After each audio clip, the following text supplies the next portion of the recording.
I wasn't very smart as a kid. On the spectrum of childhood, I was the kind of kid who, would start off playing RuneScape for the first time, only to stop playing it forever after the first hour because I was relentlessly bullied. And after a while, my skill level had progressed to the point where I was able to successfully pirate my first copy of Skyrim, where I tried for a whole 3 hours to get up a stupid ass mountain to talk to some old people or something, only to realize that after my hours of hard work, there was a set of stairs on the other side that I could have taken. Yeah.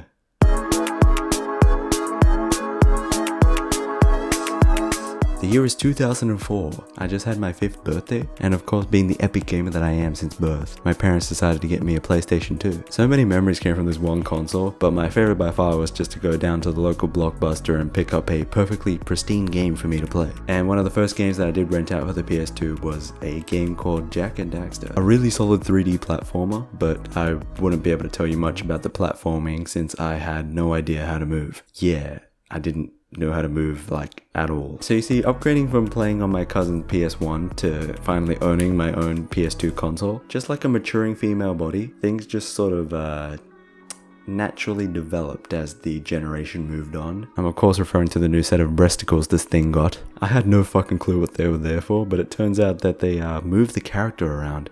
Weird, right? I wish Kid Me knew that because I had to just spend 5 hours just punching my way towards some fucking goal. But once I did figure out how to move, I just wanted to invest myself in the story. And given how this was a magical, whimsical world full of elven people, strange energies, and floating eggs, to me it was a given that the characters spoke from an ancient language that I just didn't understand. Full of strange runes and dialects in which my gigantic intellect had never seen before. My child mind was, working in overdrive trying to soak up all the different story aspects, the character betrayals, the big character arcs, but still being locked behind a language barrier really didn't help much for me. Although it was a testament to the animation department, considering how I was able to follow through with things through, different character animations and facial expressions, given that I was actually able to get through halfway of the game, given my, 1 week rent time. But that being said, with my rent time coming to a close, I unfortunately did have to give the game back, but I did plead with my mom to just please get this game, and she eventually cracked and I was able to buy the game for myself. And finally, with my own copy of the game, I was so determined to just invest myself in the story and just soak it all in and try to pass for myself what it all meant. The different complexities, the subtleties, the nuances, really a lot of things that 5-year-olds really look for. So I booted it up and I have spent my life searching for the answers that my father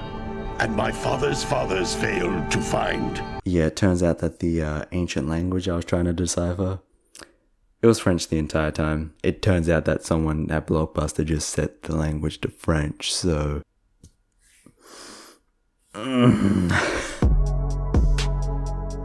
So speaking of not knowing what's going on in a story, I went into EB Games where oh, you guys don't have that? Yeah, okay.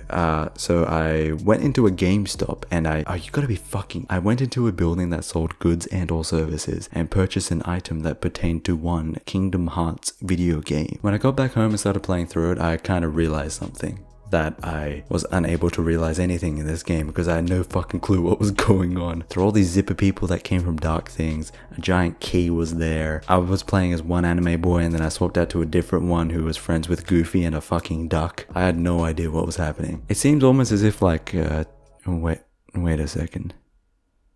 Oh, fuck. So yeah, it turns out I bought the sequel by accident. Clearly the marketing department didn't cater for, idiots who couldn't read the side of the game cover. Or, the big fucking 2 in the logo. I just thought it was a cool pointy design, man. And it doesn't help that the Kingdom Hearts timeline is as fucked as it is. I mean, you got Kingdom Hearts 1, Kingdom Hearts Chain of Memories for the fucking Sega Mega Drive, the entirety of the collective knowledge of mankind and its creations. And then, and only then, 365 over 2 days, and then Kingdom Hearts 2. The point is, it's fucked. And the water guy. Oh, the fucking water guy. I wasted so much time on this one mullet piece of shit. That's why he's going at the bottom of my Fall Guys tier list. Fuck this guy. Oh, and this guy. Oh, fuck this dude. And this one. And especially this one. Holy shit. Those dudes made Dark Souls look like fucking, not Dark Souls. Physically, it took me months to get past these dudes, but mentally, it took me it felt like I was like Benjamin Buttoning, but in reverse. Isn't that just normal aging? Oh. Alright, this game has a special place in my heart, but it's both positive and negative because of this one time that scarred me for the rest of my life. I was a very young kid when I started to play this game, and it took about over a year to finally get to the point where I was at the final boss. The ending was in sight, but death after death after death, it was rough.